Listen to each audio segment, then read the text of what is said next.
Welcome to episode 41 of ECTEL Bytes.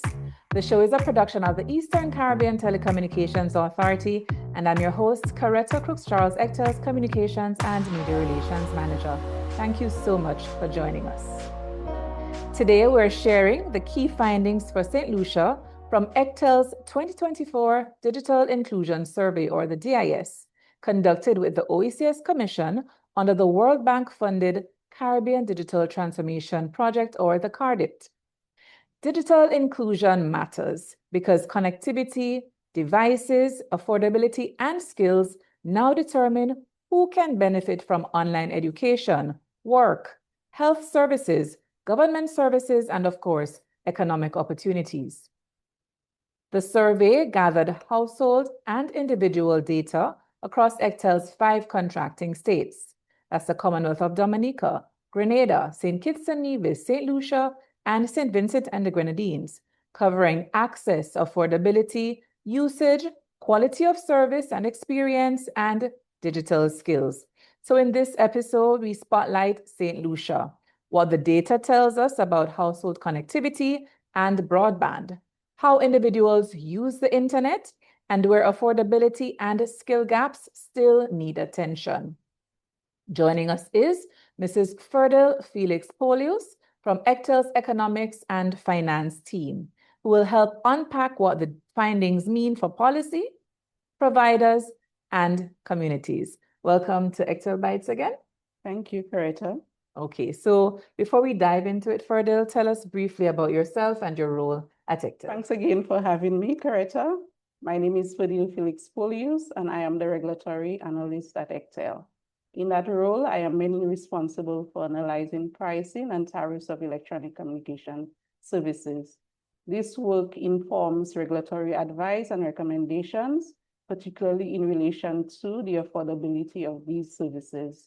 Okay, all right, so let's get into it, Ferdil. Why is digital inclusion such an important issue for ECTEL and its member states at this point? Put simply, digital inclusion is tied to everyday life. How we work, how we learn, how we access public, financial, and other essential services. For ECTEL and the member states, the goal is to ensure that no one is left behind as more of these services continue to move online.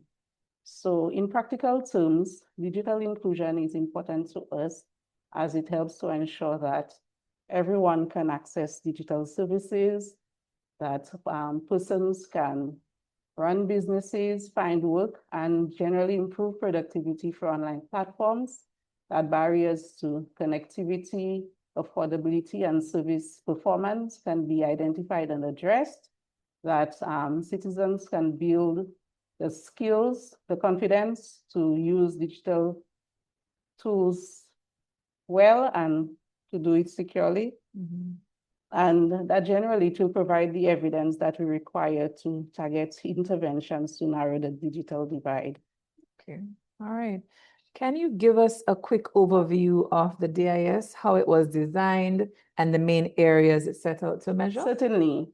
On an annual basis, we collect data from service providers to support the preparation of the sector's annual review. In addition, we periodically conduct surveys of households and individuals to gain deeper insights into the levels of access and connectivity across the member states. So the DIS, the 2024 DIS was one such survey.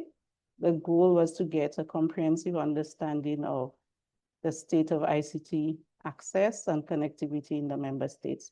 So we looked at a number of indicators relating to access and connectivity, to devices and services, affordability, quality of service and user experience. We looked at how persons were using the internet, mm-hmm. and we also looked at digital skills and safety.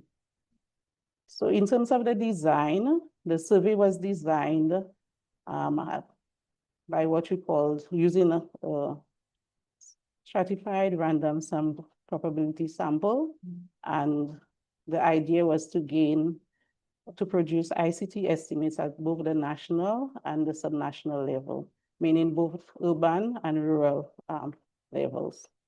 And the survey was administered using structured questionnaire, and it was administered by a face-to-face medium. So the main aim, as I said, was to pinpoint where the gaps exist and to provide stakeholders with the information necessary to develop interventions to address the gaps. Okay, thanks, Ferdil.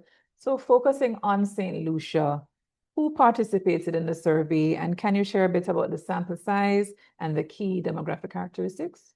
Okay, so as I would have indicated previously, the survey was a two-part survey, focusing on the households and the individuals. At the individual level, we surveyed, at the household level, we surveyed 756 households. Of that total, 63.6 came from the urban areas and 46.4 came from the rural areas. In terms of the household size, the number of households surveyed range from a one-person household to a household consisting of over 6 persons. We found that the majority of the respondents came from a 3 to 5 person household. We also found that in terms of the households surveyed, the majority, 65.7, had no children under 15. At the individual level, 1,768 individuals were surveyed. From that total, 50.3% were females, 49.7 were males, and we surveyed persons from the age range of 15 to 25 to over 50. The majority of the respondents were surveyed from the over 50 age bracket at 36.8%. We also observed that the number of persons, most of the respondents surveyed had at least a secondary level of education, that was at 45.6%. In terms of labor force status, most of the persons surveyed were employed, that's over 62%. However, we also observed that some of the respondents were unemployed, and that was at 20.1%. We had a few retirees at 12.6%, and 4.7% were students. So as digital inclusion is concerned with closing the digital divide and reducing the risk of exclusion of vulnerable individuals, we also wanted to find out the disability status of the respondents. Very interestingly, we observed that 90% of the respondents indicated that they had no disability. But for those who had a disability, only 4.8 indicated that they had a difficulty walking or climbing steps, and just 3.4% had difficulty seeing even if wearing glasses. Overall, the survey achieved a response rate of 78.3%. This was the lowest response rate in all of the member states. Okay, thanks for that, Ferdil. So you spoke about household and individuals. So let's speak specifically to household now. What do the results say about connectivity in Saint Lucia at the household level? Okay, so first, we're seeing a clear move away from traditional media. Radio ownership is down to 57.0%, and that is from a level of 78.4% in 2014 when we last did the household and individual survey. We also see that TV ownership is at 80.8%, down slightly from 84.4% in 2014. We also see a very big shift in TV service subscriptions. Cable subscriptions, for example, dropped to 53.9% from 80% in 2014, while 30.8% now subscribe to IPTV. In addition to that, we continue to see a decline in fixed voice service subscriptions, or what we refer to as landlines. only 16.8% of the households reported having a landline, and that is in comparison to 33.6% in 2014. On the other hand, 97.1% of the households indicated that they had at least one mobile phone in the household. That is up from 81.4% in 2014. When we look beyond phones, you see that device ownership is more mixed. About 43% of households have a laptop and 42.5% have a tablet. We also saw that homes with children were more likely to have devices. Only 25% reported having no devices compared to 53.5% of households without children, and that is children under 15. Okay. We also noted that laptop ownership is at a level of 52.7% for households with children under 15 versus 37.5% without. And tablet ownership is 49.4% versus 23.7% for households without children under 15. Okay. This is really an indication as to the value that these households placed on these devices as a tool for education. Right. Okay. So as it relates to internet, we observed a dramatic increase in fixed broadband uptake. In 2024, we saw that 82.8% of households reported having internet at home. That is up from 32.9% in 2014, and almost 50 percentage point increase from 2014. And I believe that is the most significant increase in all of the member states.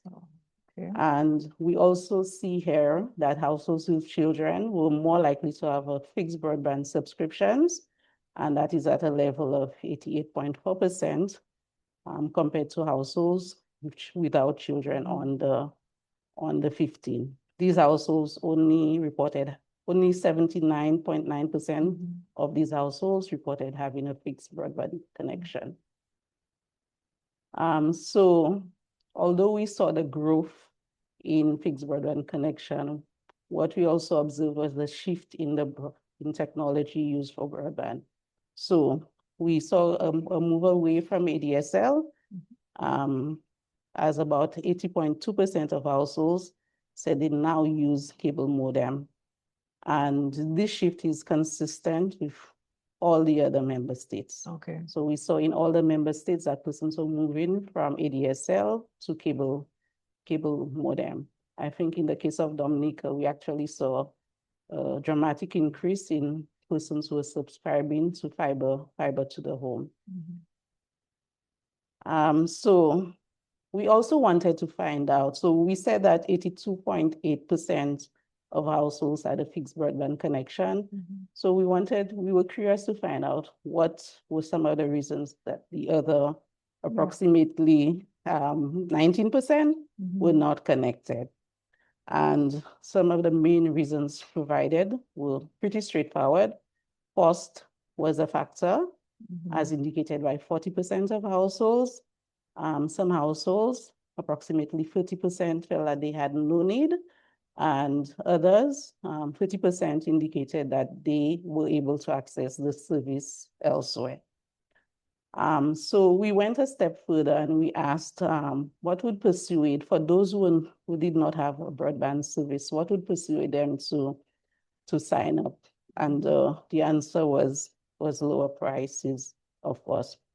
52% said that if broadband were to be made more affordable, they would subscribe. But what was interesting to note is that 20.8% said that nothing would encourage them to sign up. So that clearly shows that there is an opportunity for digital awareness and digital skills training. I think it's very similar for the other countries as well. These percentages it's as if it's almost the same. Yes, yes, the trends are similar. in the other member states. Tell us about the quality of service and quality of experience, what the survey revealed about this. Okay, so we wanted to get a sense of the quality of service and quality of experience in Saint Lucia. So for example, we asked households what they considered when choosing a broadband service, how well they understood their broadband speeds, and how complaints were handled. So when it came to choosing a broadband service, price was the biggest factor. That was indicated by 30.9% of households. That was followed by reliability at 20.2% and maximum download speed at 16.0%. But it is worth noting, and I think it's very interesting that despite the fact that maximum download speed was a factor considered when choosing a broadband service, most households still did not know what speed they were paying for. 81.2% said they did not know the household broadband speed, and that was almost similar to 2014, where 86% were unsure of the household speed. Yes, that's really interesting, because imagine having a problem and you don't even know what the speed is supposed to be. So what are you complaining about, really? Yes. Okay. But we also saw that in day-to-day use, the most common issue that households encountered was slow browsing. I think that too is similar across the board. Yes, that's what I'm realizing. Yes. Indeed. Yes. Okay. When it comes to complaints handling, we observed that households were more likely to report issues with their fixed broadband connection, as indicated by 17.5% of households. Only 7.5% of households reported issues with their mobile broadband connection. Despite this, we observed that just over half said that they were satisfied with how their fixed broadband complaints were resolved. Okay. That's at 51.9%. And this is compared to 56.2% for mobile. What was interesting to us was that only a small share of these complaints were escalated to the level of the NTRC. For mobile broadband, it was 9.8%, and for fixed, it was 4.4%. We also wanted to find out what was going on with mobile number portability. And what the survey in the results indicated was that most persons had not switched. As in fact, 79% had not ported. And for those who had ported, 78% were satisfied with the process. They felt that the process was easy. Okay. So again, we need to probably raise more awareness about mobile number portability. We certainly need to. Okay. All right. Let's go into affordability now. So on affordability, the results indicated that 59% of households said that mobile voice was affordable. For broadband, the numbers were lower. 47.2% said mobile broadband was affordable, and 47.5% said the same for fixed broadband. Here again, we see that households with children under 15 were more likely to see broadband as affordable, going back to the point that I made earlier, that you probably place a higher value on broadband as a tool for education. Right. So on spending, we observed that Saint Lucia had the lowest average fixed broadband spend among the member states at EC $119.99. Even then, we saw some variations in spend between the urban and rural households. At the urban level, households spent on average $122.97, while the rural households spent $113.67. We also noted that Saint Lucia had the lowest spend on prepaid, and that's prepaid mobile plans among the member states at $78. All right, so thanks for the info on household Ferdils. Now let's shift to the individual findings. What did we learn from that? Okay, so the results from the individual survey was quite interesting. So we saw that Saint Lucians are highly connected with very high mobile ownership and internet use. Despite this, we also saw from the results that effective use of digital services is hampered by the affordability of the service as well as limited digital skills. So if we delve deeper, we will see that, first of all, access is clearly very strong. Mobile ownership stands at 92.9%, with 93.7% of females and 92.2% of males owning a mobile phone. And we also saw that 94.2% of those individuals were using that mobile phone. So overall, we saw that represented the highest mobile phone ownership and use among the member states. For these mobile owners, we also observed, we also saw that smartphone ownership rose dramatically from 41.2% in 2014 to 94.8%, or an increase of 53.6 percentage points in 2024. Here again, this was the most significant increase across the member states. And in terms of smartphone ownership, approximately 96% of females reported owning a smartphone, compared to 93.2% of males. So here we see that there is parity in the ownership of both mobile phones and smartphones. Second, we also observe that people are online much more often and in more ways than before. Mobile internet use jumped from 39.6% in 2014 to 93.6% in 2024, an increase of 54 percentage points from 2014. And here again, we saw that this is the most significant in all of the member states. We also noted that the use of the internet from any location increased from 39.7% to 89.3%, or approximately 49.6 percentage points from 2014. This too was the largest increase in all of our member states. Use at home increased from 77.6% to 93.2%, and 96.3% of individuals said that they used the internet daily. So the most common way of getting online was a mobile phone over Wi-Fi at 87.5%, followed by mobile data plans at 42.1%. While we observe the high levels of smartphone ownership and use, what was particularly striking was that communication drove on most of the online activity. Calls were at 95.9%, social networks was at 83.6%, and emails at 49.1%.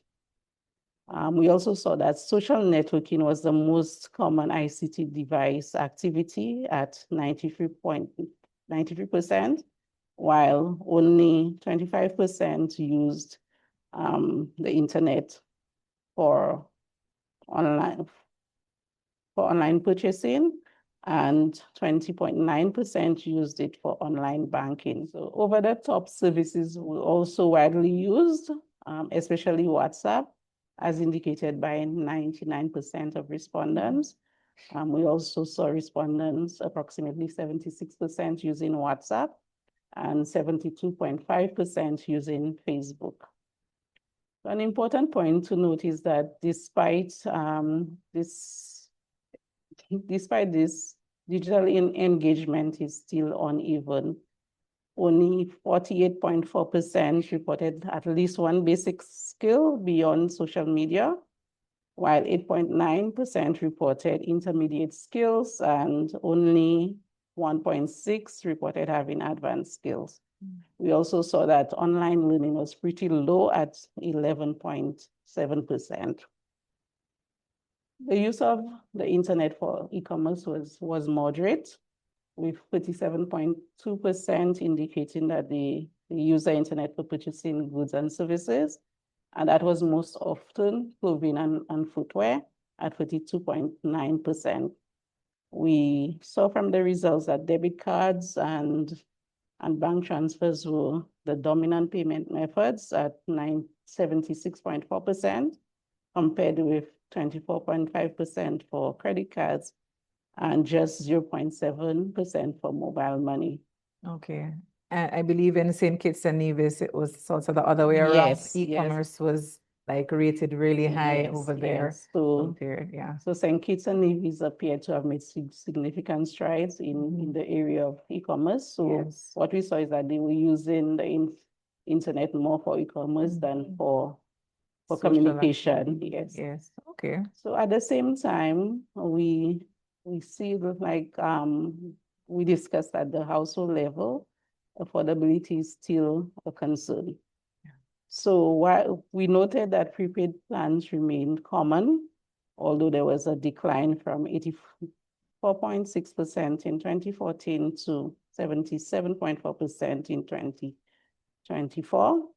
We also saw a gradual increase in the use of postpaid plans, with a growth from 8.7% to 22.7%. So when we asked what was the leading barrier to the adoption of internet, we were told that the cost of broadband is one of the leading barriers. And that rose from 5.1% to 21.6% in 2024. So for those persons who did not have smartphones, the main reason identified was simply because that they felt they did not have the need for it, at 40.7%. Of note, when we did a similar survey in 2014, and we posed the same questions to persons who did not own a smartphone, the response was cost. So the barrier at the time was cost, in 2014 at 45.5%. So we see a turnaround right here, for those persons who no longer have access to a smartphone. So moving beyond affordability, we see that some barriers are more about confidence and interest than access. For internet use overall, the main barriers identified were lack of interest. 49% of individuals expressed a lack of interest in using the internet. 34.5% said they just did not have the know-how, and 6.8% said the main barrier to them was the high cost of mobile devices. When we look at e-commerce specifically, the main reasons person held back were lack of interest at 48.8%, followed by the preference for shopping in person at 56.3%, and limited confidence or skills at 9.5%. So quite apart from use, access, affordability, etc., we also wanted to find out what is happening with digital security. So from the results, we observed that cybersecurity does not appear to be a widespread issue for most users. In fact, 93.5% said they had not experienced any cybersecurity problems. But among the small share who had, the most common issues were virus or malware, act of fraudulent messages, or phishing emails. But all of that was below 2%. That's encouraging. Yes, yes, it is. And what was even more encouraging is that for those persons who had experienced these issues, they were aware of some of the common protective measures that they could take, including changing passwords, deleting compromised accounts, and installing or upgrading security software. Okay, all right. How does St. Lucia compare with other ECTEL member states? Was it leading or lagging? Overall, St. Lucia's results look broadly similar to the other member states. It stands out for the growth in mobile broadband connections as well as in fixed broadband uptake. The main area for improvement would be moving from just having access to using it in more productive ways, including online learning and building on our digital skills. That is both the intermediate and advanced skills. And of course, there are concerns. We have issues with affordability that needs concern that need to be addressed. Okay, thanks, Ferdil. And as I mentioned on the last show, we do share work being done by the OECS Commission. There are training opportunities. Many of these are free of charge. The NCRC, they also have training targeting men, older people, girls. So we're really encouraging the public to make use of these opportunities and become more, digitally aware and just to sharpen their skills. Yes, I am aware that there are a number of programs being implemented by the government, the NTRCs, and some other institutions to tackle the issue of the low level of digital skills. So the survey also assessed progress toward ICT-related Sustainable Development Goals, or the SDGs. What does the data suggest about St. Lucia's position? So the survey results tell a consistent story as it relates to the SDGs. We see that we are making progress in terms of access, especially through mobile and fixed broadband. But to see that translate into stronger SDG outcomes and real societal and economic benefits, we need to see improvements in affordability. We need to see more meaningful use of digital services as well as stronger skills by citizens. So before we wrap up, we're going to have a little bit of fun and ask Ferdil a few questions in a rapid fire segment. Okay? So Ferdil, coffee, tea, or juice? Juice. That's simple. Yes, it's very simple. Okay, what app do you go to for productivity?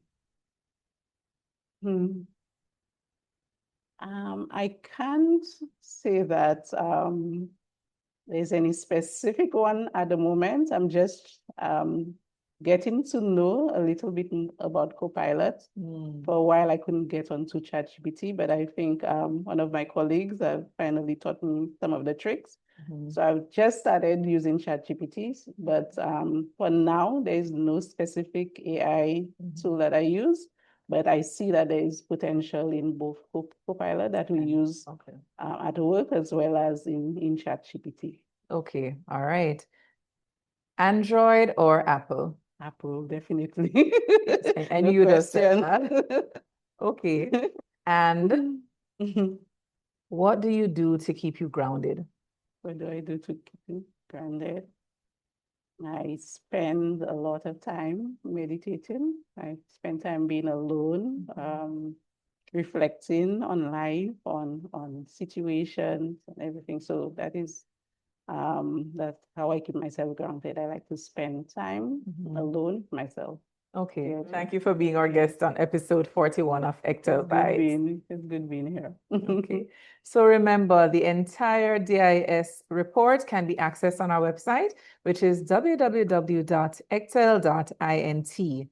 The 2024 Digital Inclusion Survey shows St. Lucia has made strong gains in connectivity and mobile internet use, while affordability, quality of experience, and digital skills remain key priorities. Join us next time as we continue exploring the results of the DIS report and our final leg of this very special journey will be to the island of St. Vincent and the Grenadines. So in case you joined us late, our guest was Mrs. Ferdil Felix Polius. She's a regulatory analyst in the Economics and Finance Department at ECTEL. If you have any questions at all, please leave them in the comment section below and we'll be sure to reply. Apart from being on our Facebook page, this recording of ECTEL Bytes will also be on YouTube, which is at ECTEL, and you could also access it at ECTEL Authority on Instagram, LinkedIn, and on X, and of course on our website, which is www.ectel.int. So please share with someone who may not be on social media. So that's it for today's show. I'm your host, Caretta Crooks-Charles, ECTEL's Communications and Media Relations Manager. Thank you so much for joining, and I look forward to seeing you again very soon virtually. Take care.